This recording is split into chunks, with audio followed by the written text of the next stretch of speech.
Hello class, welcome back बच्चों। तो पहले बच्चों स्टार्ट कर रहे हैं नया लेक्चर। और वो एक नया लेक्चर आज एक नए चैप्टर के साथ शुरुआत कर रहे हैं। यूनिट का नाम था बेटा बैलेंस ऑफ पेमेंट। पहला चैप्टर पढ़ चुके हैं फॉरेन एक्सचेंज पे। आज बाबू दूसरा चैप्टर पढ़ रहे हैं। इस चैप्टर का नाम भी बैलेंस ऑफ पेमेंट ही है। और वो 2-3 लेक्चर का चैप्टर है, खत्म करेंगे बेटा फटाफट से इसको भी। ठीक है जी, समर वेकेशन से पहले पहले काफी पोर्शन निपटा के जाने हैं आपको। ठीक है जी, इसके बाद last unit money and banking बचती है। ठीक है, दो ही चैप्टर है, एक मनी और एक बैंकिंग।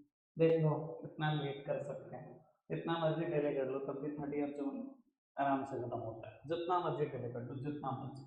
अब चाहे मैं एक एक दिन में एक पेज पढ़ा लूँ तब भी खत्म होता है। चलो खैर, let it be. Babu chapter number 2 start कर रहा हूँ। इस यूनिट का चैप्टर नंबर 2 है, मैं बुक के हिसाब से सीक्वेंस नहीं बता रहा हूँ आपको। बाबू चैप्टर का नाम है बैलेंस ऑफ पेमेंट। लिखते रहोगे मेरे साथ साथ, अभी मेरे साथ साथ लिखते रहो।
लो बेटा, फटाफट से नोट डाउन करो। तो हम बात कर रहे हैं बैलेंस ऑफ पेमेंट की। चैप्टर का नाम भी बैलेंस ऑफ पेमेंट है। तो सबसे पहले सीमा सर तीन आपको दिखाई दे रहा होगा, 3-3.5 लाइन का, लेकिन एनालिसिस इंपॉर्टेंट है। ठीक है ना, एनालिसिस ढंग से समझोगे तो बेटा समझना चैप्टर का खत्म कर दूंगा मैं एनालिसिस एनालिसिस में। तो सबसे पहली बात बोलता है balance of payment is an accounting statement. अब क्या है बैलेंस ऑफ पेमेंट? क्या है? एक अकाउंटिंग स्टेटमेंट है। जनरल कितने अकाउंट्स बन रहे हैं, सब कॉमर्स साइड के बच्चे यहाँ पर बैठे हुए। तो बैलेंस ऑफ पेमेंट अगर अकाउंटिंग स्टेटमेंट है तो वो दिखने में अकाउंट की तरह होता होगा। जब अकाउंटिंग स्टेटमेंट उसमें हो गया तो वो इसकी भी दो साइड होती होगी। Left hand side is the debit side and right hand side is the credit side. तो इसकी भी दो साइड होती है किसी भी अकाउंट की तरह। बेटा डेबिट साइड में हम रिकॉर्ड करते हैं आउटफ्लोज, और बेटा क्रेडिट साइड में हम रिकॉर्ड करते हैं इनफ्लोज। तो इसको सबसे पहले क्या है, BOP accounting statement. Accounting statement है तो मैंने अकाउंट की तरह स्टेटमेंट बना दी, तीन फॉर्म अकाउंट्स बना दिया। लेफ्ट हैंड साइड पर debit side and right hand side is the credit side. Debit side में आउटफ्लोज, क्रेडिट साइड में inflows. Statement that provides systematic record of all economic transactions between resident of a country and rest of the world during a particular period. तो ये particular period आपका financial year जो भी prepare होता है किसी भी फाइनेंशियल ईयर के लिए। तो क्या प्रोग्रेस अकाउंटिंग स्टेटमेंट में बेटा all economic transaction between resident of a country एक देश के रेजिडेंट और दूसरे देश के रेजिडेंट के बीच में ट्रांजैक्शन होती है क्या। अब ये क्या होती है economic transaction between resident of a country and rest of the world? बेटा चार तरीके की ट्रांजैक्शन हो सकती है किसी भी एक देश के रेजिडेंट के बीच और बेटा रेस्ट ऑफ द वर्ल्ड के बीच। चार ही तरीके की ट्रांजैक्शन हो सकती है। और समझने लगा क्या इन 4 तरीके की ट्रांजैक्शन, बहुत पेशेंस के साथ एनालाइज करो। लेकिन 3.5 महीने एनालिसिस बहुत इंपॉर्टेंट है। वो क्या क्या 4 ट्रांजैक्शन हो सकती है, मैं चर्चा करता हूँ। तो पहली ट्रांजैक्शन पता है क्या हो सकती है, इसे हम प्यार से बोलते हैं विजिबल ट्रेड। बेटा दूसरी ट्रांजैक्शन हो सकती है इनविजिबल ट्रेड। तीसरी ट्रांजैक्शन हो सकती है बेटा यूनिलेटरल ट्रांसफर। और बेटा चौथी ट्रांजैक्शन हो सकती है ट्रांजैक्शन।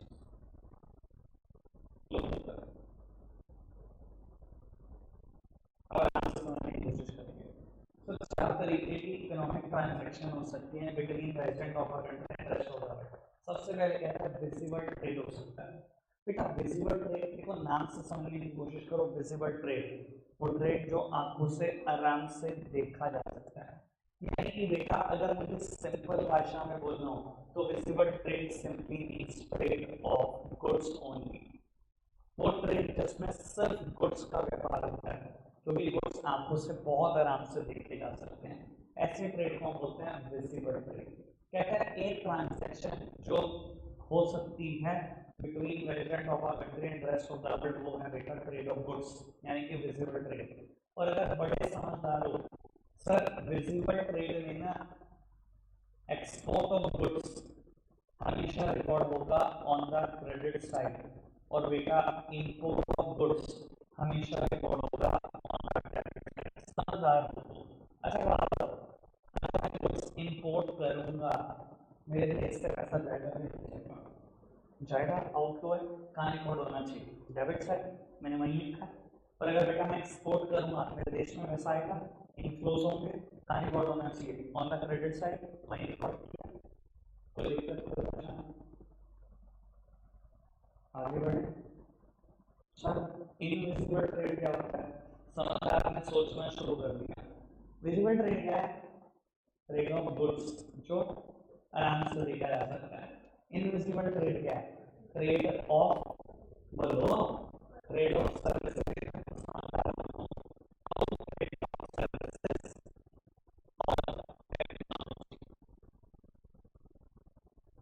तो जो आंखों से नहीं देखा जा सकता, जिसको टच नहीं किया जा सकता, ये सब इनविजिबल ट्रेड है। और बहुत ही समझदार हो तो ये भी समझ रहे होंगे, तो एक्सपोर्ट ऑफ सर्विसेज इनविजिबल का पार्ट है, इंपोर्ट ऑफ सर्विसेज इनविजिबल का पार्ट है। पर अगर इनको क्लासिफाई करना हो तो सर्विसेज हमेशा साइड का रिपोर्ट होगा, और बेटा एक्सपोर्ट ऑफ सर्विसेज हमेशा क्रेडिट साइड का। कोई दिक्कत कोई परेशानी नहीं, ऑल क्लियर, पक्का से। ये काम बहुत बार आई है, बहुत बार। यूनिलेटरल ट्रांसफर मतलब वन साइडेड ट्रांसफर। आपने किसी ने कुछ किया कि नहीं किया, तब भी ये पैसे आ रहे हैं या आप दे रहे हो, नहीं होता है ना बेटा unilateral transfer, one sided transfer. तो लिख देता हूँ सीधा सीधा, बता देना समझ आया नहीं आया। बेटा इसमें आप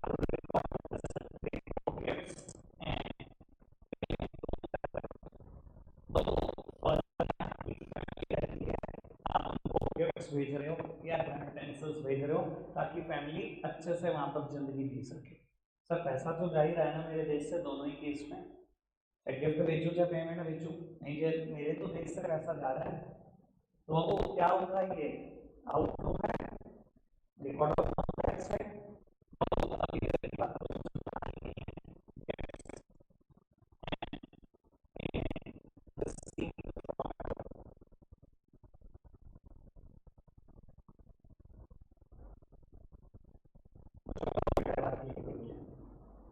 gifts and payments from abroad, बात क्लियर हो गई कि नहीं हो गई, पक्का से। बाबू ये एग्जाम्पल हैं दोनों के दोनों यूनिलेटरल ट्रांसफर का, दोनों के दोनों एग्जाम्पल हैं। पर अगर स्पेसिफिकली बताना क्रेडिट साइड तो मैंने वो भी बता दिया। अभी तक कोई दिक्कत कोई परेशानी तो, तीनों बातें समझ में आ गई। 4 तरीके की इकोनॉमिक ट्रांजैक्शन होती हैं between resident of a country and rest of the world, 3 मैंने बता बता दी। फोर्थ लास्ट वन सर कहता है कैपिटल अकाउंट ट्रांजैक्शन। फिर ये क्या होता है कैपिटल अकाउंट ट्रांजैक्शन? बेटा वो ट्रांजैक्शन जो बैलेंस शीट को अफेक्ट करती हैं उन्हें बोलते हैं कैपिटल अकाउंट ट्रांजैक्शन। सबसे आसान बात बोल रहा हूँ मैं, वो ट्रांजैक्शन जो बैलेंस शीट आइटम है, जो बैलेंस शीट पर अफेक्ट डालती हैं, उनको हमेशा रिकॉर्ड करते हैं कैपिटल अकाउंट ट्रांजैक्शन। नाम है कैपिटल अकाउंट ट्रांजैक्शन। पता है आपको कैपिटल भी कहाँ दिखाते हो आप? ठीक है, सबसे आसान बात कर रहे हैं। अकाउंट्स के बच्चों के समझना बहुत आसान होता है चैप्टर, क्योंकि बहुत कुछ क्लियर होता है। अब ये बच्चा ह्यूमैनिटीज का बैठा हो तो जान निकल जाए आपके समझाते समझाते उसको। समझ में आ रही बात? कैपिटल अकाउंट ट्रांजैक्शन क्या है? जो बैलेंस शीट पर अफेक्ट करती है। सर बहुत सारी चीजें बैलेंस शीट पर अफेक्ट करती हैं। मैं सिर्फ एग्जांपल के तौर पर सिर्फ दो ट्रांजैक्शन लिखूंगा, एक इधर एक इधर। बाकी मेरी इसकी चर्चा आज ही होनी है, ठीक है ना?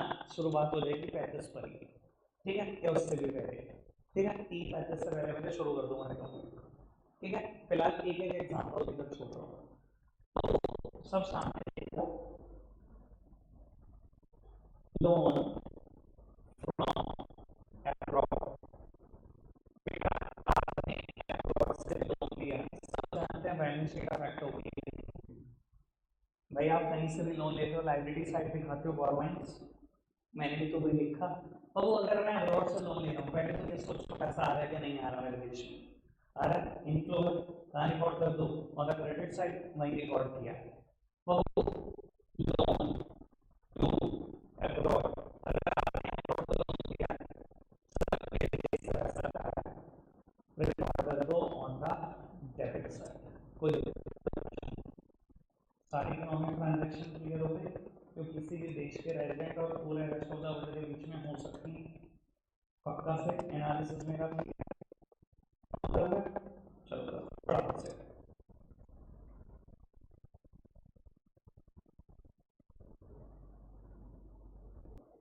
अब सामने देखना जरा मेरी तरफ। सर ये समझ में आता है कि बीओपी का स्कोप अगर मैं कहूँ तो बेटा चार तरीके की ट्रांजैक्शन आ जाती है बीओपी में: visible trade, invisible trade, unilateral transfer और capital account transactions.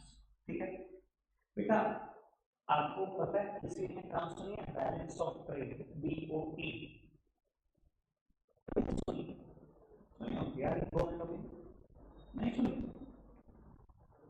Last year, चलो फिर छोड़ो, नहीं सुनी तो कर रहे हैं। और ये क्या काम होती है बीओटी? बीओटी तो समझ में आया कि चार तरीके की ट्रांजैक्शन पर लेता है, between president of a country and rest of the world, एक अकाउंट की हेल्थ स्टेटमेंट है। तो बीओटी क्या होता है बेटा? विजिबल ट्रेड होती, लोग प्यार से बीओटी बोलते हैं। विजिबल ट्रेड होती, हम प्यार से बेटा बीओटी के नाम से जानते हैं। मतलब बैलेंस ऑफ ट्रेड इसके बराबर होता है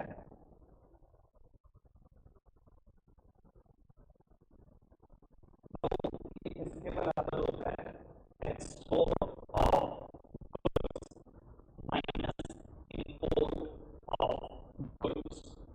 बेटा सर उसकी बात विजिबल ट्रेड क्या आता है सबको होता है, सर गुड्स आते हैं, तो बैलेंस ऑफ ट्रेड इसके बराबर होता है export of goods minus import of goods. अच्छा क्या बताओ, सोचकर और समझकर, इंडिया का बीओटी फेवरेबल होगा अनफेवरेबल? बीओटी फेवरेबल होगा अनफेवरेबल? फेवरेबल कब होगा? एक्सपोर्ट्स ज्यादा होंगे, इंपोर्ट्स कम होंगे। फेवरेबल मान लीजिए बोलेंगे 1,000 करोड़ से एक्सपोर्ट ज्यादा है, फेवरेबल है चीज। फेवरेबल होगा अनफेवरेबल? बस ये बता दो। अरे इतने समझदार बच्चे हो, मुझे दुनिया के बारे में जानते हो, बहुत कुछ जानते हो यार, इंडिया के बारे में कुछ नहीं जानते। फेवरेबल होगा अनफेवरेबल? ऑब्वियसली यार अनफेवरेबल। क्या फेवरेबल? अनफेवरेबल। इतना इंपोर्ट करता है इंडिया चाइना से, अकेले चाइना को देख लो, बाकी तो सोचने की जरूरत नहीं पड़ेगी। क्या बात कर रहे हो? फेवरेबल है हमारा बीओटी, अनफेवरेबल। और आपकी नॉलेज के लिए बताओ, जब हम इंडिपेंडेंट नहीं हुए थे ना, आजाद नहीं हुए थे, गुलाम थे अंग्रेजों के, तब हमारा बीओटी हमेशा फेवरेबल था। जैसे ही हम आजाद हुए पहले साल से अनफेवरेबल हुआ, 1948 से आज तक अनफेवरेबल है, कभी फेवरेबल नहीं हुआ। ये भी मैं बताऊंगा जब दूसरी बुक पढ़ेंगे तो ऐसा हो क्यों रहा था। सब सब है दूसरी बुक में बहुत कुछ, ठीक है? है, छोड़ो, बात समझ में। एक बात बोलो, थोड़ी सी लिंक करते हो, तो किसका स्कोप बड़ा है, बीओपी का बीओपी? सब कोई लोग आगे हैं, तो किसका स्कोप बेटर है, बीओपी और बीओपी? ऑब्वियसली बीओपी कर four types of economic transaction between president of our country and rest of the world. इसमें visible trade, invisible trade, unilateral transfer, capital amount transaction. Sir, BOT is just a small part of BOP. BOP तो बहुत बड़ा है. BOP तो चार बने हैं. BOP तो बड़ा है BOP का. समझ में आ रही है बात? पक्का से आगे बढ़े तो मैं लिखूंगा बीओपी और बीओपी का डिफरेंस, तो याद रखना सारी बातें, ठीक है ना? अब आपको तो सोच के समझा भी अब बात कर रहा हूँ टाइप्स ऑफ बीओपी। अगर मैं कुछ लिखने में इतना ध्यान न रखा तो टाइप्स ऑफ बीओपी की बात करते हैं। बीओपी कितने तरीके का होता है? तीन तरीके का होता है।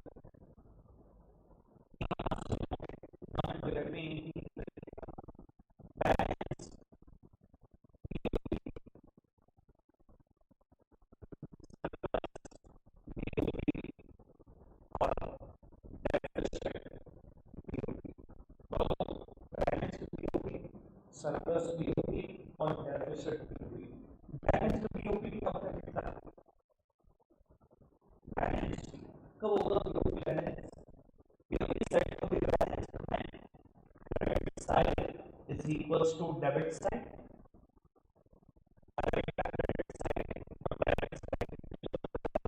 तो बैलेंस हो जाएगा बीओपी।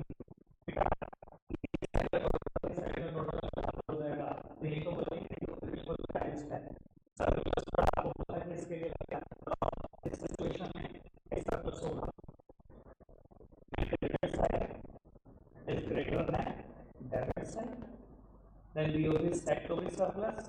Sir, मैं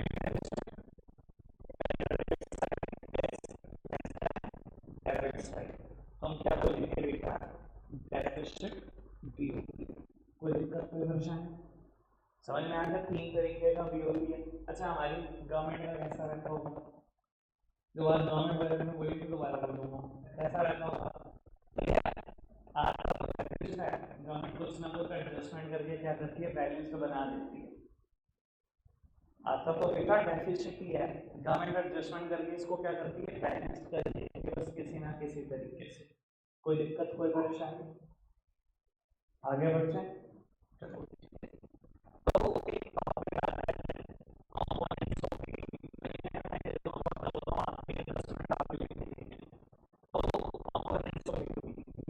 पाँच मिनट वेट शुरू करता है। तो कंपोनेंट्स ऑफ बीओपी की बात करते हैं। दो तरीके के कंपोनेंट्स हैं बीओपी के। एक है बेटा current account transaction, current account transaction, और एक है बेटा capital account transaction. Current account transaction and capital account transaction. बेटा करंट अकाउंट ट्रांजैक्शन अगर तीन तरीके और आपकी नॉलेज से बताता हूँ मैंने पहले कहा था ना, मिसेस में आधा चैप्टर कराऊंगा तो नहीं बता रही हूँ। सर करंट अकाउंट ट्रांजैक्शन किसको बोलते हैं? जो बैलेंस शीट पर परफेक्ट नहीं डालती है, बोलते हैं बेटा करंट अकाउंट ट्रांजैक्शन। इसके क्या कंपोनेंट है करंट अकाउंट ट्रांजैक्शन के? बेटा तीन, विजिबल ट्रेड, कोई एचडी करा दिया है,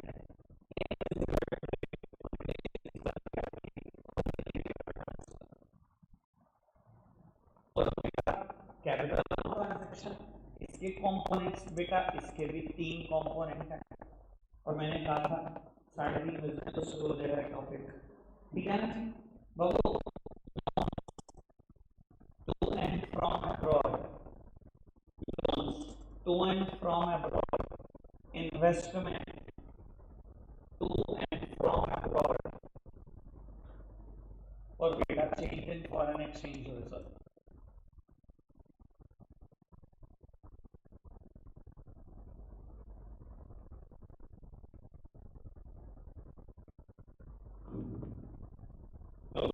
सामने देख रहे हो पेपर में क्वेश्चन आता है कंपोनेंट्स ऑफ बीओपी बता दो, क्या लिखोगे?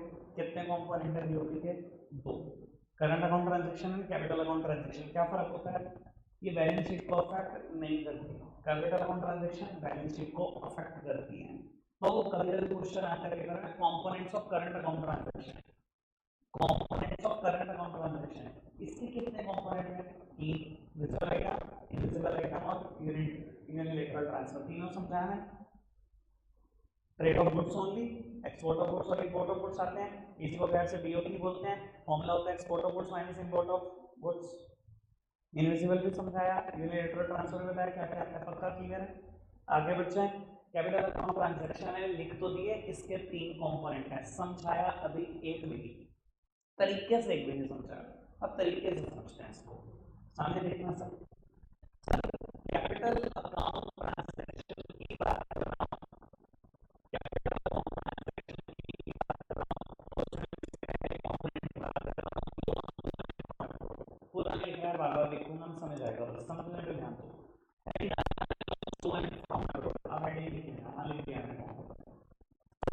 कैपिटल अकाउंट ट्रांजैक्शन तो बीओपी नहीं है, तो बीओपी का ही पार्ट है कैपिटल अकाउंट ट्रांजैक्शन में। जब बीओपी का पार्ट होती है तो इसकी भी दो साइड ही होती होंगी, एक डेबिट और एक क्रेडिट। अब सोचना सर मैंने क्या लिखा, loan to and from abroad. Sir क्या लोन चाहे मैं लूं लोन, चाहे मैं बेटा लोन दूं, क्या बैलेंस शीट पे अफेक्ट करता है कि नहीं करता?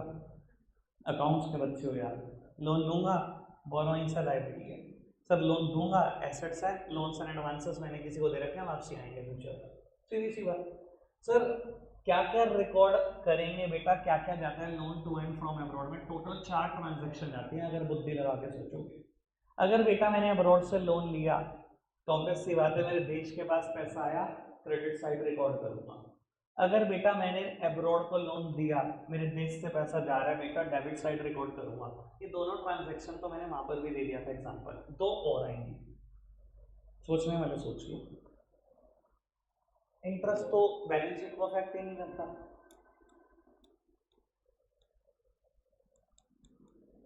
बोलो, सोच नहीं पा रही?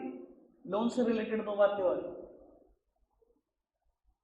भगवान 11वीं कब से बता दे गधे के।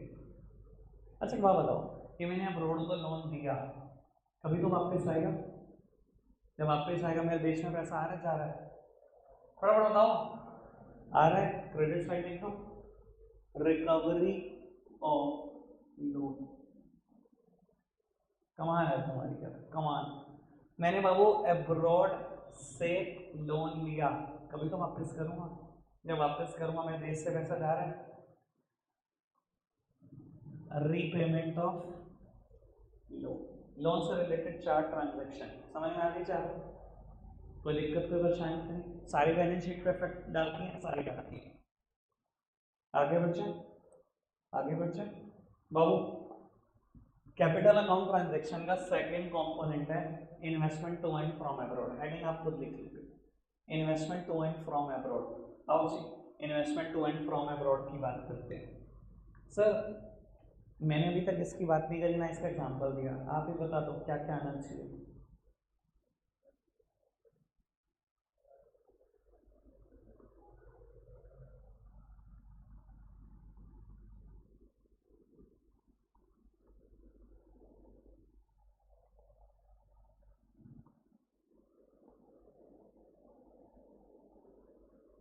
कोई दिक्कत तो परेशानी भाई? फॉरेनर्स ने आकर इंडिया में इंडियन कंपनी के शेयर खरीद लिए, जब शेयर खरीदे होंगे, मेरे देश को तो पैसा ही दिया, मेरे देश में पैसा आया, इनफ्लोज आए, कहाँ रिकॉर्ड करो? On the credit side, on the same logic.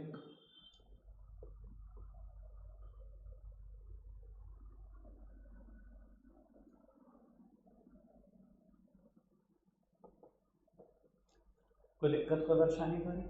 हमने जाके फॉरेन कंपनीज के शेयर खरीदे, हमारे देश से पैसा चला गया, हम भी दूसरे देश को पैसा दिया, कोई दिक्कत तो नहीं? और कुछ बात इन्वेस्टमेंट में, investment to and from abroad, selling of share, हाँ कह सकते हो, इससे बहुत अच्छा सोच सकते थे। इन्वेस्टमेंट में हमें यही याद आया, तुमने सोचा पहले लोन लोन रीपेमेंट रिकवरी, अब सेलिंग सेलिंग कर दो।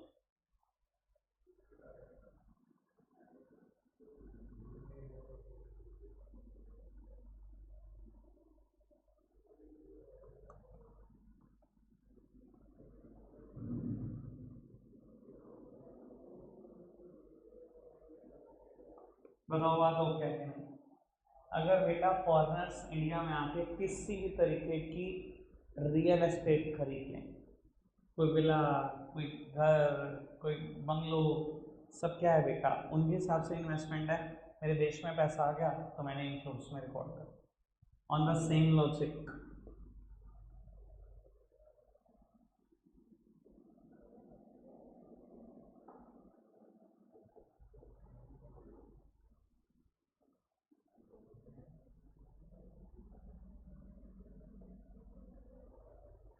ठीक है जी, कोई दिक्कत कोई परेशानी खाली आगे बढ़ते हैं। वो थर्ड कंपोनेंट बच्चों को बहुत परेशान करता है। आई प्रॉमिस मैं आपको एग्जांपल दूंगा जो आपको बिल्कुल परेशान नहीं करेगा। सर हेडिंग का नाम बता देता हूँ, change in foreign exchange reserve. ये हेडिंग का नाम है, लास्ट हेडिंग है, 1 मिनट के अंदर अंदर बैच वाइंड अप कर रहे हैं। ठीक है जी। वो addition of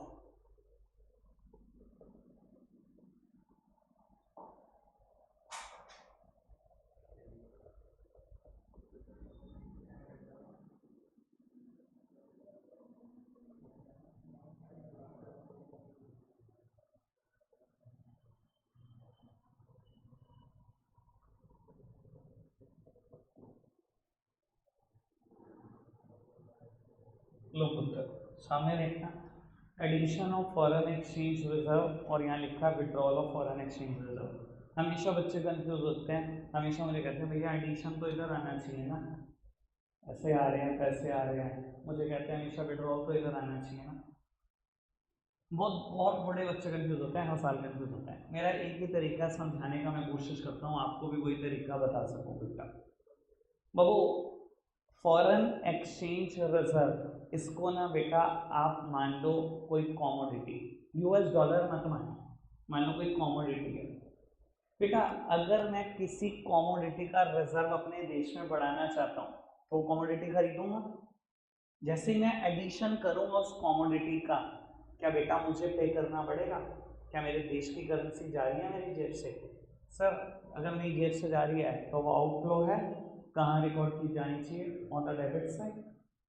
addition of foreign exchange reserve, foreign exchange reserve बेटा कभी भी समझ ना आए ना, इसको फॉरेन एक्सचेंज सोचना ही मत, इसको सोचना कॉमोडिटी है। एक कॉमोडिटी में अगर मैं एडिशन कर रहा हूँ, एक कॉमोडिटी को उठा उठा के फॉरेन से ला रहा हूँ तो जेब से पैसा तो जाएगा ही ना बेटा। और द सेम लॉजिक, अगर बेटा मैं किसी उसी कॉमोडिटी को बाहर वापसी भेज रहा हूँ, बेचूंगा, पैसा तो आएगा ना बेटा मेरे देश में। क्लियर है बात? पक्का से लगता है आज के लिए इतना ही है प्यारे बच्चों।